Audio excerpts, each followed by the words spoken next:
दिल्ली जिले में SDPI party की दक्षिणी जिले के संगम बिहार में कार्यकर्ता सम्मेलन हुआ।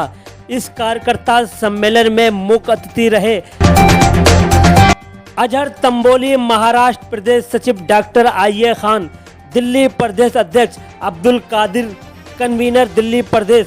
वहीं कार्यकर्ता सम्मेलन की अध्यक्षता की हाफिज ऐनुल हक, संगम बिहार विधानसभा अध्यक्ष ने। वहीं इस मौके पर तमाम एसडीपीआई पदाधिकारी व कार्यकर्ता मौजूद रहे। देखिए हमारे संवाददाता जमीलुद्दीन व इशाक इदरीसी की एक खास रिपोर्ट। BBC 24/7 न्यूज, दक्षिणी दिल्ली, संगम बिहार। संगम बिहार के जिम्मेदार उनका शुक्रिया अदा करता हूं कि उन्होंने मौका दिया बात करने का। अभी बहुत सारे लोगों ने एसडीपीआई के ताल्लुक से जो है, चंद लोग जानते हैं एसडीपीआई क्या है, उसका स्पिरिट क्या है, और हमारे ताल्लुक से बहुत सारे मालूमात जो है हम लोग मीडिया के जानिब से भी जानते हैं। किस तरीके से मीडिया पोर्ट्रेट कर रहा है एसडीपीआई क्या चीज़ है क्या नहीं है। मीडिया ने अभी भी एक न्यूज़ रिसेंट आ रही है, शायद आप लोगों ने देखा है कि नहीं, मुझे पता नहीं है। हेमंत बिश्व शर्मा आसाम के, मैं वो टॉपिक्स पे जाऊंगा मैं अपने पार्टी की तरफ। उसके पहले मैं बोलना चाहता हूँ किस तरीके से यहाँ पे मौजूद अक्सरियत जो मुस्लिम आवाम दिख रही है, तो मैं मुस्लिम समाज और पॉलिटिक्स के कॉन्टेक्स्ट में बात करना चाहूँगा। तो अभी एक हेडलाइन है कि हेमंत बिश्व शर्मा आसाम में बाल विवाह कायदा के तहत में तकरीबन 4,500 लोगों को अरेस्ट किया है। साउथ डिस्ट्रिक्ट के ऑल लीडर्स और कैडर्स के इस मीटिंग के सदर, संगम बिहार विधानसभा के सदर ऐनुल हक साहिब, और इस मंच पर बैठे हुए दिल्ली स्टेट के प्रेसिडेंट, मुझसे पहले एक जज्बाती बातें आपके पास रख के बैठे हुए हमारे बड़े भाई अय्या खान साहब, और इनसे पहले जो आपके बीच में अपने ख्यालात रखते हुए मंच पे बैठे हुए डिस्ट्रिक्ट प्रेसिडेंट मुस्लिदीन साहब, और इस मीटिंग पर आप लोगों को एक अच्छे से क्लास लेने के लिए नेशनल वर्किंग कमेटी के मेंबर और महाराष्ट्र स्टेट के जनरल सेक्रेटरी, हमारे खास मेहमान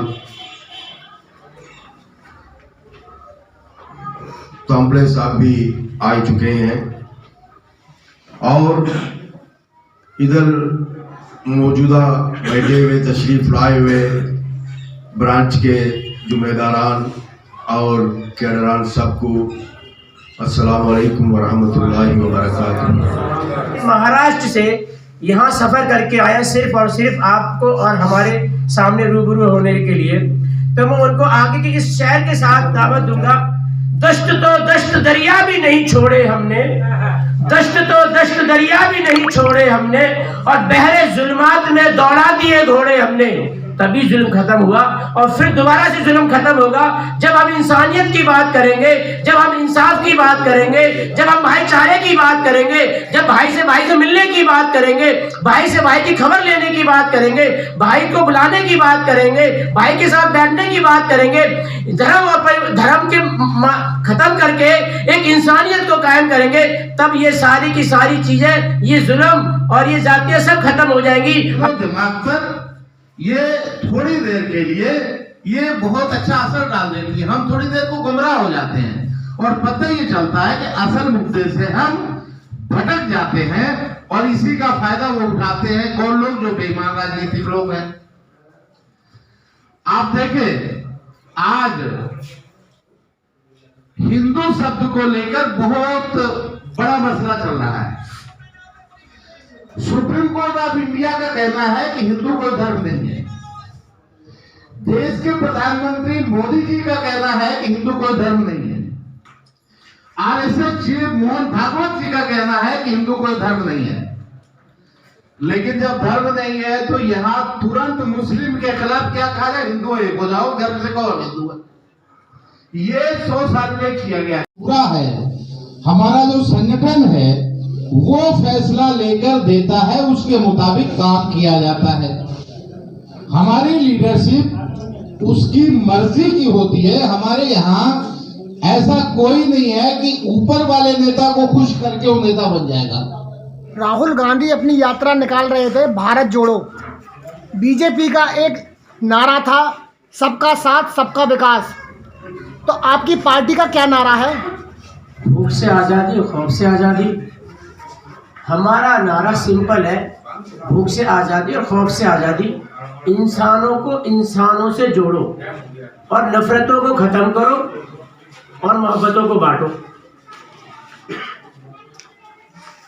हर इंसान बराबर। हिसाब से बड़ी तादाद में उस मीटिंग में हमारे गैर मुस्लिम भाई भी वहाँ मौजूद थे। फिर ऐसा क्या हुआ कि एकदम से खामोशी छा गई और चुनाव में पार्टिसिपेशन से आप लोग पीछे हट गए।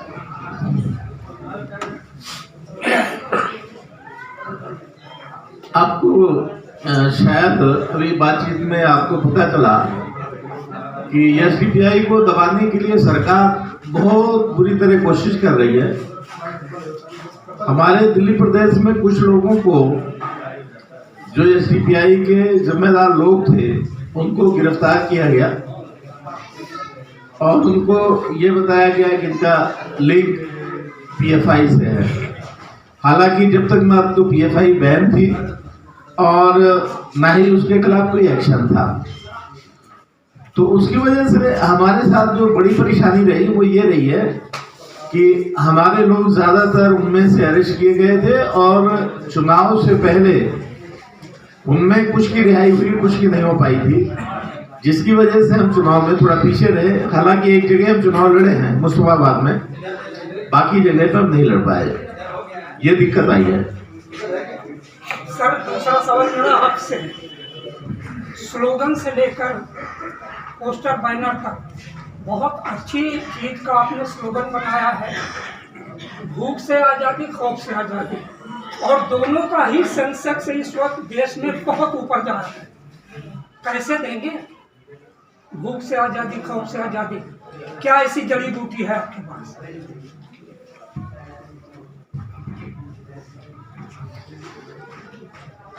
भाई को थोड़ा हिंदी में प्रॉब्लम आती है, तो इसलिए देखिए, असल में ये जड़ी बूटी तो बहुत आसान है अगर हम ईमानदारी से फैसले लेने लगे।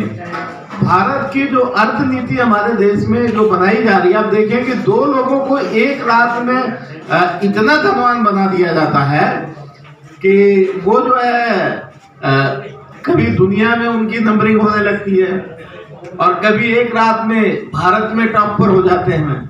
तो बस ये व्यवस्था के बदलाव की जरूरत है। अगर इंसाफ की बुनियाद पर भारत की अर्थनीति ऐसी बनाई जाए कि तमाम लोगों को कारोबार, बहुत सारी नौकरियां बाकी हैं, बहुत सारा प्रोग्राम गवर्नमेंट का है जिससे लोगों को रोजगार दिया जा सकता है, लेकिन गरीबों के लिए मनरेगा नाम का रोजगार देकर, वो भी आधी दिहाड़ी का, ये जो है गुमराह करते हैं। हमें कभी मौका मिलेगा तो हम लोग तो पूरी तरह से ईमानदारी से जितनी नौकरियां हैं उनको सबको मौका देंगे और ऐसी अर्थनीति बनाएंगे जिसमें इक्वलिटी हो, तो ये चीज खत्म हो जाएगी अपने आप। सर ऐसा है कि एक बहुत बड़ी उम्मीद इस वक्त हर पार्टी से करीब करीब मुसलमान हार चुका है, जो सर्वे में इन लोगों से बातचीत करने के बाद इस कम्युनिटी के समझ में आता है। और खुशी की बात है कि आपके साथ में अल्पसंख्यक के अलावा बड़ी संख्या में दीगर मजहब के लोग भी जुड़ रहे हैं। लेकिन अगर सरकार की यही नीति थी